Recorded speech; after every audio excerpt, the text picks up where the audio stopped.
ಎಸ್ಎಸ್ಟಿವಿಯಲ್ಲಿ ಜಾಹೀರಾತು ನೀಡಲು ಈ ನಂಬರಿಗೆ ಸಂಪರ್ಕಿಸಿ. ಮಹೋತ್ಸವದಲ್ಲಿ ಈ ಶುಭ ಸಂದರ್ಭದಲ್ಲಿ ಉಪನ್ಯಾಸವನ್ನು ನೀಡಬೇಕಾಗಿ ವಿನಂತಿ.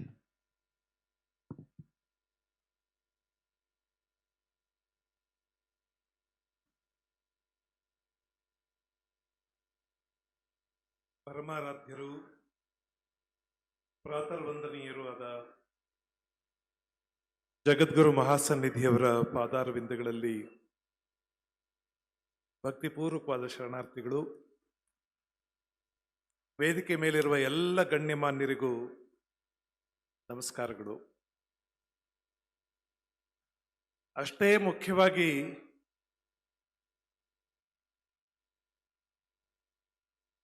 ಈ ಸಭೆಯಲ್ಲಿರುವ ನಿಮ್ಮೆಲ್ಲರಿಗೂ ವಿಶೇಷವಾದ ನಮಸ್ಕಾರ. ಯಾಕೆ ಅಂದ್ರೆ ವೇದಿಕೆ ಮೇಲೆ ಬಂದಿರುವ ನಾವೆಲ್ಲರೂ ಆಹ್ವಾನಿತರು. ನಮಗೆ ಕೂತ್ಕೊಳ್ಳೋದಕ್ಕೆ ಮೆತ್ತನೆ ಕುರ್ಚಿಗಳಿವೆ. ಎಲ್ಲರೂ ಕಾರಲ್ಲೋ ಇರಲ್ಲೋ ಬಂದಿರ್ತೀವಿ. ಆದ್ರೆ ಎಲ್ಲಿಯೋ ಟ್ರ್ಯಾಕ್ಟ್ರಲ್ಲಿ ಕೂತ್ಕೊಂಡು ಬಸ್ಸಲ್ಲಿ ನೇತಾಕೊಂಡು ಬಂದು ಪೂಜ್ಯರ ಸಮೀಪ ದರ್ಶನ ಕೂಡ ಎಷ್ಟೋ ಜನಕ್ಕೆ ಆಗೋದಿಲ್ಲ. ಆದ್ರೂ ಪುಣ್ಯಾತ್ಮರು ನೀವು ಬರ್ತಿರಲ್ಲ. ನಾನು ದೈವ ಸಾಕ್ಷಿಯಾಗೂ ಹೇಳ್ತಿದ್ದೀನಿ, ನಿಮ್ಮ ಪಾದಗಳಿಗೂ ನಮಸ್ಕಾರ ಮಾಡ್ತೀನಿ.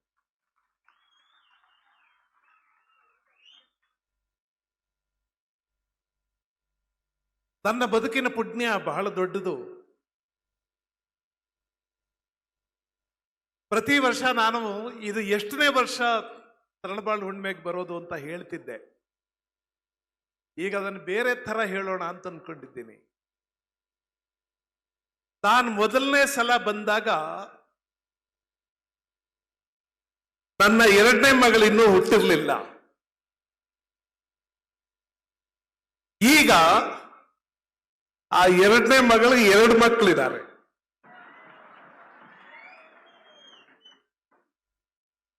ಇಷ್ಟು ವರ್ಷಗಳಿಂದ ತರಳಬಾಳು ಹುಣ್ಣಿಮೆಗೆ ಬರ್ತಿದ್ದೇನೆ. ಪರಮ ಪೂಜ್ಯ ಶ್ರೀಗಳ ದೇಹಯಾಸ ಮತ್ತು ಮಾನಸಿಕ ಶ್ರಮ ಏನು ಎಷ್ಟು ಅಂತ ಅಳೆಯುವುದಕ್ಕೆ ಬೇಕಾದ ಯಾವ ಮೀಟರು ಮಾಪಕಗಳು ಇಲ್ಲ. ನಾನು ಬಹಳ ಅಚ್ಚರಿಯಿಂದ ವಿಸ್ಮಯದಿಂದ ನೋಡ್ತಿದ್ದೇನೆ. ಎಲ್ಲ ಮನುಷ್ಯರಿಗೂ ನಮಗೂ ಒಂದು ಅಟೆನ್ಷನ್ ಸ್ಪ್ಯಾನ್ ಅಂತ ಇರುತ್ತೆ. ನಾವು ಎಷ್ಟೊತ್ತು ಕೂತು ಏನನ್ನಾದ್ರೂ ನೋಡ್ಬೋದು ಕೇಳಬಹುದು ಅನ್ನೋದು ಒಂದು ಅಂದಾಜಿರುತ್ತೆ. ಆದ್ರೆ ನೀವು ಯಾರಾದ್ರೂ ಹೀಗೆ ಯೋಚನೆ ಮಾಡ್ತಿದ್ದೀರೋ ಇಲ್ವೋ ಗೊತ್ತಿಲ್ಲ. ತರಳಬಾಳು ಹುಣ್ಣಿಮೆ ನಡೆಯುವ ಇಷ್ಟೂ ದಿನಗಳಲ್ಲಿ ಪೂಜ್ಯರು ಅಗ್ರಾಸನದಲ್ಲಿ ಕುಳಿತಿರ್ತಾರೆ. ನಮಗ್ ಬೇಸರವಾದ್ರೆ ನಾವು ಮೈ ಮುರಿಬಹುದು, ಆಕಳಿಸಬಹುದು. ಅವ್ರು ಅದನ್ನು ಮಾಡೋ ಹಾಗಿಲ್ಲ. ನನ್ಗೆ ಇನ್ನೂ ಬಹಳ ದೊಡ್ಡ ವಿಸ್ಮಯ,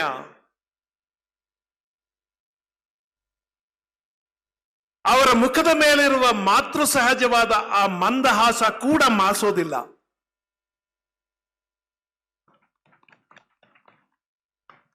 ನಾನು ಯೋಚನೆ ಮಾಡ್ತಾನೆ ಇದ್ದೇನೆ, ಈ ಶಕ್ತಿ ಗುರುಗಳಿಗೆ ಎಲ್ಲಿಂದ ಬರುತ್ತೆ ಅಂತ. ಅವ್ರ ಪೂಜೆಗಳಿಂದಲ ತಪಸ್ಸಿನಿಂದಲ ಇರಬಹುದು. ಆದ್ರೆ ನನಗನ್ನಿಸ್ತಾ ಇದೆ, ಅವರ ಪೂಜೆ ತಪಸ್ಸಿನಿಂದ ಪಡೆಯುವ ಶಕ್ತಿಯು 2/3 ಮೊಟ್ಟ ಮೊದಲನೆಯದು ಪರಮ ಪೂಜ್ಯರ ಶಕ್ತಿ ನಿಮ್ಮ ಭಕ್ತಿ. ತರಳಬಾಳು ಮಠದ ಪರಂಪರೆಯೇ ಹಾಗೆ ಹೇಳುತ್ತೆ. ಪೂಜ್ಯ ಶಿವಕುಮಾರ ಸ್ವಾಮಿಗಳು ಕೂಡ ಬಹಳ ಹಿಂದೆ ಘೋಷಣೆ ಮಾಡಿದ್ದಾರೆ, ತರಳಬಾಳು ಮಠ ಸ್ವಾಮಿಗಳ ಮಠವಲ್ಲ, ಇದು ಭಕ್ತರ ಮಠ ಅಂತ. ಆದ್ರಿಂದ ಮಠದ ಮಾಲೀಕರು ನೀವು. ಅವರು ಮಠದ ಧರ್ಮದರ್ಶಿಗಳು. ನಾನು ಅದರಿಂದ ಹೇಳಿದ್ದು, ಈ ಮಾಲೀಕರು ನೀವು ಬರ್ತಿದ್ದೀರಲ್ಲ, ನಿಮ್ಮ ಸಾಮಾಜಿಕ ಹಿನ್ನೆಲೆಗಳು ಏನೇನಿದ್ದಾವೋ, ನಿಮ್ಮ ಕಾರ್ಪಣ್ಯಗಳು ಏನೇನಿದ್ದಾವೋ, ಈ ದಿನದ ನಿಮ್ಮ ತಾಪತ್ರಯಗಳು ಏನೇನಿದ್ದಾವೋ, ಆದ್ರೆ ತರಳಬಾಳು ಹುಣ್ಣಿಮೆಗೆ ಬಂದು ಹೋಗುವುದು ನನ್ನ ಕರ್ತವ್ಯ ಅನ್ನೋ ಹಾಗೆ ಬರ್ತಿರಲ್ಲ, ಅದಕ್ಕಾಗಿ ನಿಮ್ಮ ಪಾದಗಳು ಪೂಜ್ಯ ಪಾದಗಳು ನನಗೆ.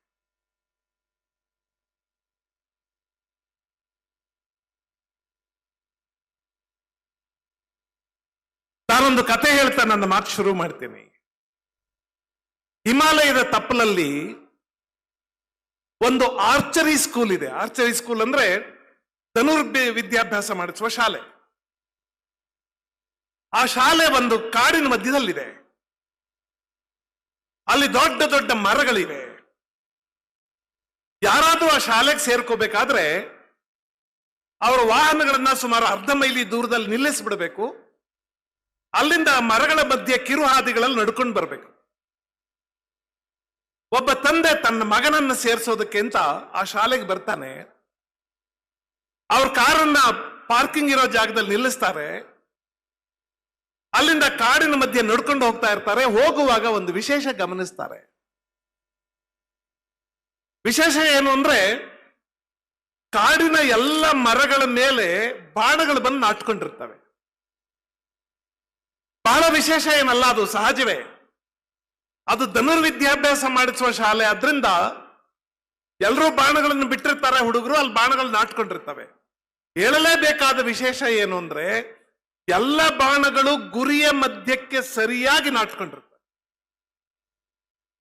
ನಿಮಗೆ ಗೊತ್ತಿರಬೇಕು, ಬಾಣಗಳನ್ನು ಬಿಡಿಸೋದು ಅಂದ್ರೆ ಎಲ್ಲಾ ಮರಗಳ ಮೇಲೆ ಗುರಿ ಅಂತ ಒಂದು ವೃತ್ತಾಕಾರದ ಚಿಹ್ನೆ ಹಾಕಿರ್ತಾರೆ. ಎಲ್ಲ ಬಾಣಗಳು ಸರಿಯಾಗಿ ಅದರ ಕೇಂದ್ರಕ್ಕೆ ಹೊಡೆದಿವೆ. ಒಂದು ಆಚೀಚೆ ಅಲಗಿಲ್ಲ. ಅಪ್ಪನಿಗೆ ಆಶ್ಚರ್ಯ ಆಯ್ತು, ಎಂಥದಪ್ಪ ಶಾಲೆ ಇದು, ಒಬ್ಬ ಹುಡುಗನು ಗುರಿ ತಪ್ಪೋದಿಲ್ವಾ? ಹೋದ್ರು, ಮಗನನ್ನ ಅಡ್ಮಿಷನ್ ಮಾಡಿದ್ರು. ಮಾಡಿದ್ಮೇಲೆ ತಂದೆ ಗುರುಗಳಿಗೆ ಹೇಳ್ದ, ಪ್ರಿನ್ಸಿಪಲ್ಗೆ ಹೇಳ್ದ, ಸರ್ ಒಂದ್ ಮಾತು ಹೇಳ್ಬೇಕು. ಬರ್ತಾ ನೋಡ್ಕೊಂಡು ಬಂದೆ, ಎಲ್ಲ ಹುಡುಗರು ಬಾಣ ಬಿಟ್ಟಿದ್ದಾರೆ. ನನ್ಗೆ ಆಶ್ಚರ್ಯ ಆಗಿದ್ದು ಅಂದ್ರೆ, ಎಲ್ರೂ ಗುರಿಯ ಮಧ್ಯಕ್ಕೆ ಸರಿಯಾಗಿ ಬಾಣ ಬಿಟ್ಟಿದಾರಲ್ಲ, ಅದು ಹೇಗದು? ಏನ್ ಕಾಲೇಜಿಗೆ ಸೇರ್ಕೊಂಡವರೆಲ್ಲ 100% ತಗೊಂಡಂಗೆ ಹೆಂಗಾಗುತ್ತದು? ಪ್ರಿನ್ಸಿಪಲ್ ಹೇಳಿದ್ರು, ನೀವು ತಪ್ಪು ತಿಳ್ಕೊಂಡಿದ್ದೀರಿ. ಎಲ್ಲ ಹುಡುಗರು ಗುರಿಯ ಮಧ್ಯಕ್ಕೆ ಸರಿಯಾಗಿ ಬಾಣ ಬಿಟ್ಟಿದ್ದಲ್ಲ. ನಾವು ಬಾಣ ಹೊಡಿಯಕ್ಕೆ ಹೇಳ್ಬಿಡ್ತೀವಿ. ಆಮೇಲೆ ಆ ಬಾಣಗಳು ಎಲ್ಲೆಲ್ಲಿ ನಾಟ್ಕೊತಾವ ಅದ್ರ ಸುತ್ತ ನಾವೇ ರೌಂಡ್ ಮಾರ್ಕ್ ಹಾಕ್ಬಿಡ್ತೀವಿ. ನಿಮಗೆ ಆಮೇಲೆ ನೋಡಿದ್ರೆ ಗುರಿಯ ಮಧ್ಯಕ್ಕೆ ಸರಿಯಾಗಿ ಬಾಣ ಹೊಡೆದಿದ್ದಾರೆ ಅಂತ ಅನ್ಸುತ್ತೆ. ಇದೊಂದು ಎಕ್ಸಲೆಂಟ್ ಸ್ಟೋರಿ. ಇದು ಈ ಕತೆ ಏನ್ ಹೇಳುತ್ತೆ ಅಂದ್ರೆ, ಮನುಷ್ಯ ಒಂದು ಆದರ್ಶ ಇಟ್ಕೊಂಡು ಒಂದು ಗುರಿ ಇಟ್ಕೊಂಡು ಬದುಕಬೇಕಂತೆ. ಇಲ್ಲವಾದ್ರೆ ನಾವು ದೊಡ್ಡವರಾಗ್ತಾ ನಾವು ಬದುಕಿದ್ದೇ ಗುರಿ ಅಂತ ಹೇಳೋಕ್ ಶುರು ಮಾಡ್ಬಿಡ್ತೀವಿ. ಇದೇ ಸರಿ ಅಂತ ಹೇಳೋಕ್ ಶುರು ಮಾಡ್ತೀವಿ. ಜಗತ್ತನ್ನೆಲ್ಲ ನೋಡ್ತಿದ್ದೇನೆ ನಾನು. ನಾವೆಲ್ಲರೂ ಎಷ್ಟು ಪ್ರಬುದ್ಧರು ಪ್ರಭಾವಿಗಳು ಆಗಿದ್ದೀವಿ ಅಂದ್ರೆ, ನಾವು ಬದುಕಿದ್ದೇ ಸರಿ ಅಂತ ವಾದ ಮಾಡೋಕ್ ಶುರು ಮಾಡ್ತೀವಿ.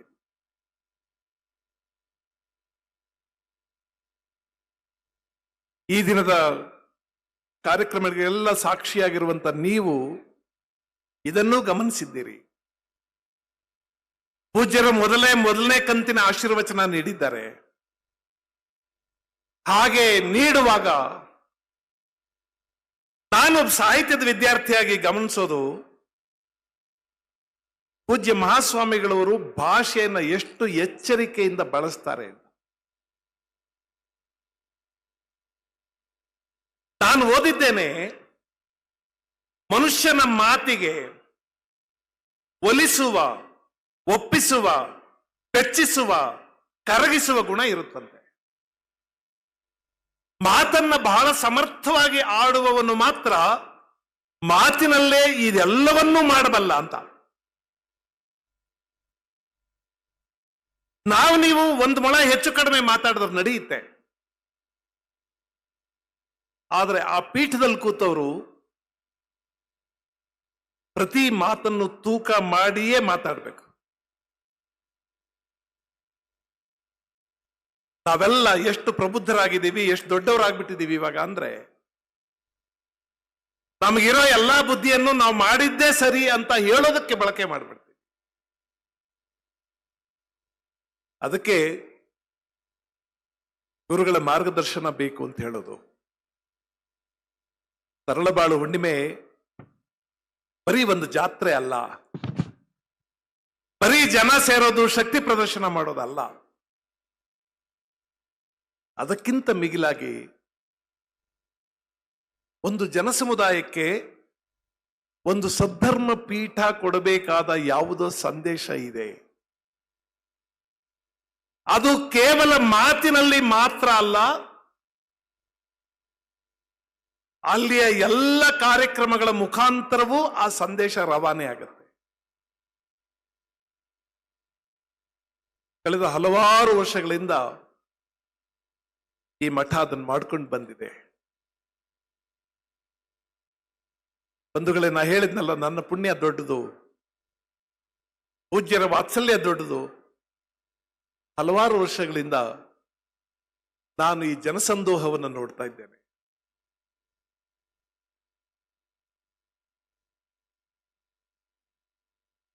ಮನುಷ್ಯ ಬಹಳ ಕಾಲ ಪ್ರಾಣಿ ಅಂತಷ್ಟೇ ಇದ್ದವನು. ಮನುಷ್ಯ ಪಶುತ್ವದಿಂದ ಮನುಷ್ಯತ್ವಕ್ಕೆ, ಮನುಷ್ಯತ್ವದಿಂದ ದೇವತ್ವಕ್ಕೆ ಏರೋದನ್ನ ಧರ್ಮ ಅಂತ ಕರೀತಾರೆ. ಈ ಪ್ರಕ್ರಿಯೆಯನ್ನು ಧರ್ಮ ಅಂತ ಕರೀತಾರೆ. ಬಹುಶಃ ಧರ್ಮ ಅಂದ್ರೆ ಏನು ಅಂತ ಕುರಿತು ನೀವು ಓದೋಕೆ ಹೊರಟ್ರೆ 16 ವರ್ಷಗಳು ಓದುವಷ್ಟು ಚರ್ಚೆ ನಡೆದಿದೆ ಪ್ರಪಂಚದಲ್ಲಿ. ನೀವು 16 ವರ್ಷ ಓದ್ಬೋದಾದಷ್ಟು ಚರ್ಚೆ ನಡೆದಿದೆ. ಧರ್ಮ, ವಿಜ್ಞಾನ, ಸಮಾಜ ಅನ್ನೋ ವಿಷಯ ಕುರಿತು ನಾನೊಂದು ಚೂರು ಮಾತಾಡ್ತೀನಿ. ನೀವು ಓದೋಕೆ ಹೊರಟ್ರೆ ಅದು ಕೊನೆಯೇ ಆಗೋದಿಲ್ಲ. ಪೂಜ್ಯ ಮಹಾಸ್ವಾಮಿಗಳವರು ಕೂಡ ಅವರ ಬಿಸಿಲು ಬೆಳದಿಂಗಳು ಅಂಕಣದಲ್ಲಿ ಹಲವಾರು ಅಂಕಣಗಳಲ್ಲಿ ಇದರ ತಲಸ್ಪರ್ಶಿಯಾದ ಚರ್ಚೆ ಮಾಡಿದ್ದಾರೆ, ಗಂಭೀರವಾದ ಚರ್ಚೆ ಮಾಡಿದ್ದಾರೆ. ಕೆಲವು ಸಲ ಬಹಳ ಗಂಭೀರವಾಗಿಯೂ ಹೇಳಿದ್ದಾರೆ, ಕೆಲವು ಸಲ ಬಹಳ ಲಘುವಾಗಿಯೂ ತಮಾಷೆಯಾಗಿಯೂ ಹೇಳಿದ್ದಾರೆ. ನೀವೆಲ್ಲರೂ ಅದನ್ನು ಗಮನಿಸಬೇಕು. ಮನುಷ್ಯ ಪಶುತ್ವದಿಂದ ಮನುಷ್ಯತ್ವಕ್ಕೆ ಏರೋದು, ಮನುಷ್ಯತ್ವದಿಂದ ದೇವತ್ವಕ್ಕೆ ಏರೋದು. ದೇವತ್ವ ಅಂದ್ರೆ ಇನ್ನೊಂದು ಬೇರೆ ದೇವರಲ್ಲ, ದೇವತ್ವವನ್ನ ಪಡೆಯೋದು. ಅದಕ್ಕೆ ಸಾಧಕವಾದದ್ದು ಧರ್ಮ ಅಂತ ಕರೀತಾರೆ.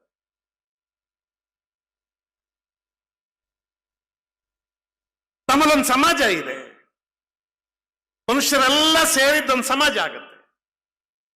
ಸಮಾಜ ಅನ್ನೋದಕ್ಕೊಂದು ಸರಿಯಾದ ವ್ಯಾಖ್ಯೆ ಇದೆ. ಯಾವುದಾದರೂ ಒಂದು ಸಮಾನ ಲಕ್ಷಣವುಳ್ಳ ಜನಗಳ ಗುಂಪನ್ನ ನಾವು ಸಮಾಜ ಅಂತ ಕರಿತೀವಿ. ಯಾವುದಾದ್ರೂ ಒಂದು ಸಮಾನ ಲಕ್ಷಣ ಇದ್ರೆ ಸಾಕು. ಏನಿಲ್ಲ ಅಂದ್ರೂ ನಮ್ದೊಂದು ಸಮಾಜ. ಯಾಕೆಂದ್ರೆ ನಾವೆಲ್ಲ ಮನುಷ್ಯರು, ಆದ್ರಿಂದ ಮನುಷ್ಯರು ಅನ್ನೋದೊಂದು ಸಮಾನ ಲಕ್ಷಣ. ನಾವೆಲ್ಲ ಒಂದು ಸಮಾಜ.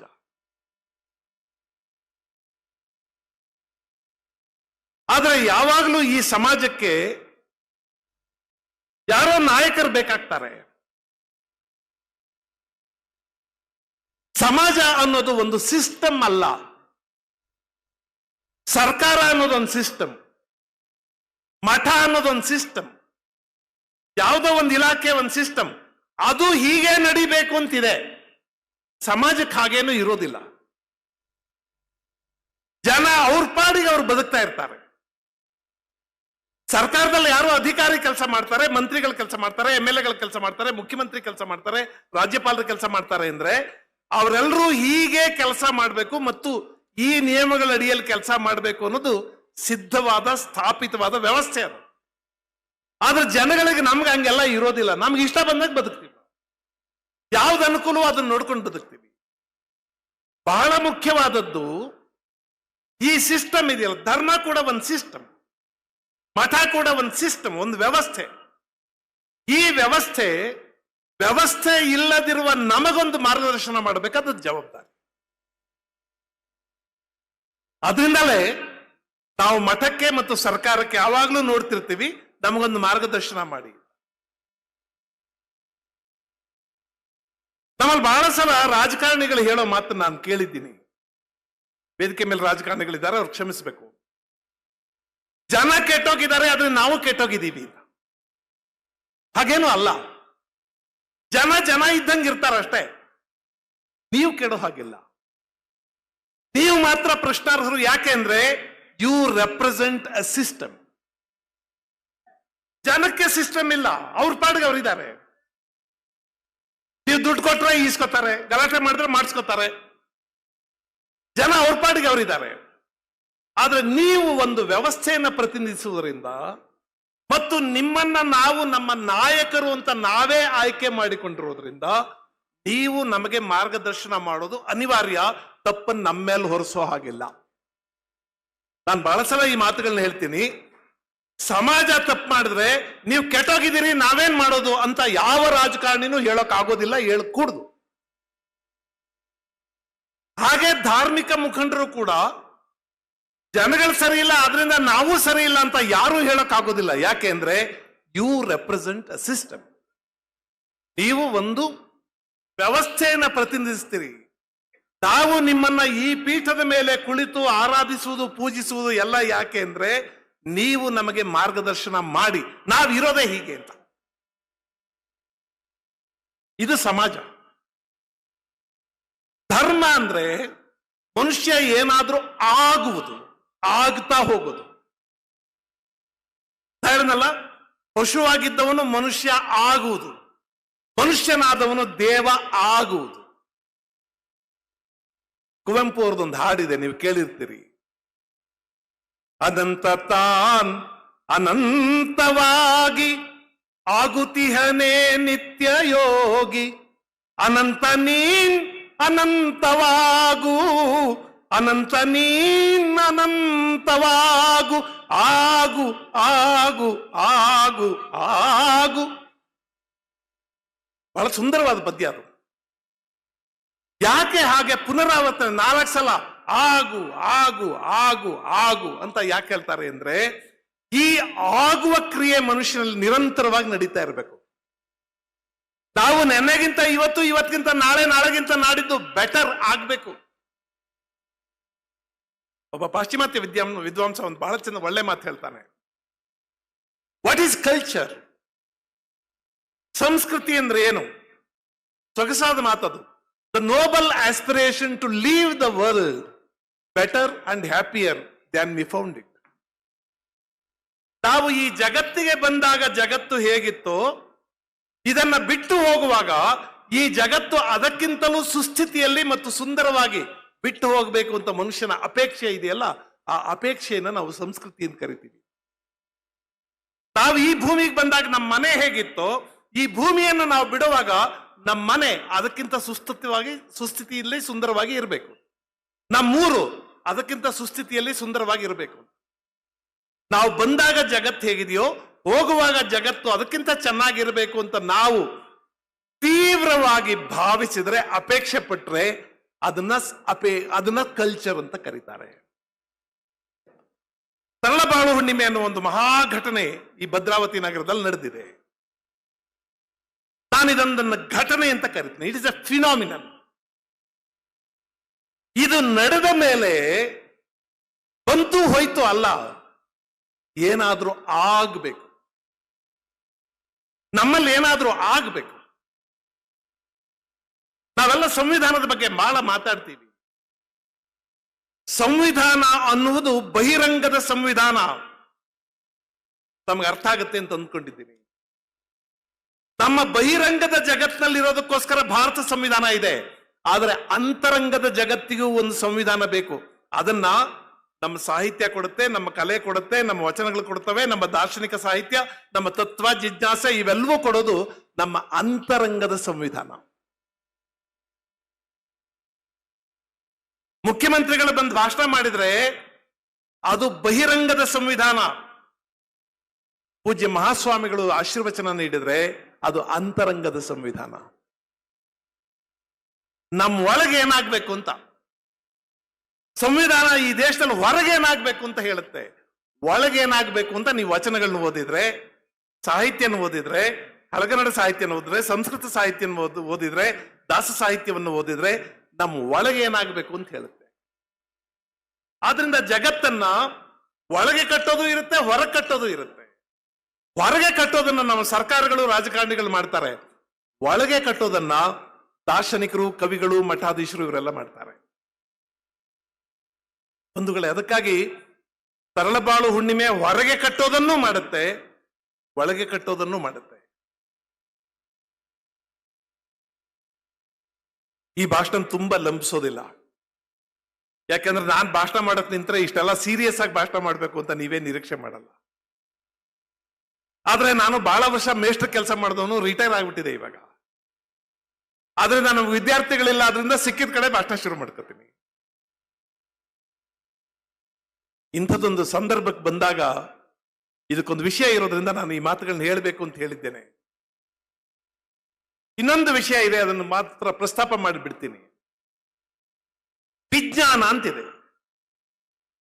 ಧರ್ಮ, ವಿಜ್ಞಾನ ಮತ್ತು ಸಮಾಜ ಇವತ್ತಿನ ಚರ್ಚೆ ವಿಷಯ. ನಾನು ಈ ಮಾತುಗಳನ್ನ ನನ್ನ ಆಲೋಚನೆ ದೃಷ್ಟಿಯಿಂದ ಹೇಳ್ತಿದ್ದೀನಿ. ಪೂಜ್ಯ ಮಹಾಸ್ವಾಮಿಗಳವರು ಪ್ರಾಜ್ಞರಿದ್ದಾರೆ, ವೇದಿಕೆ ಮೇಲಿರೋರು ಪ್ರಾಜ್ಞರಿದ್ದಾರೆ, ನಿಮ್ಮಲ್ಲಿ ಬಹಳ ಜನ ಪ್ರಾಜ್ಞರಿದ್ದೀರಿ. ಇದು ನನ್ನ ಸಬ್ಮಿಷನ್ ಅಷ್ಟೇ, ನನ್ನ ಮಂಡನೆ ಅಷ್ಟೇ. ಆದ್ರೆ ನಾನು ಬಹಳ ಕಾಲ ಯೋಚನೆ ಮಾಡಿದ್ದೀನಿ. ಈ ಕಾಲ ವೈಜ್ಞಾನಿಕ ಕಾಲ ಅಂತ ಹೇಳ್ತೀವಿ, ವಿಜ್ಞಾನದ ಕಾಲ ಇದು. This is the scientific age of technology, ಹಿಂಗೆಲ್ಲ ಮಾತಾಡ್ತೀವಿ. ನಾವೆಲ್ಲದಕ್ಕೂ ವೈಜ್ಞಾನಿಕ ಅನ್ನೋ ಶಬ್ದ ಬಳಸ್ತೀವಿ.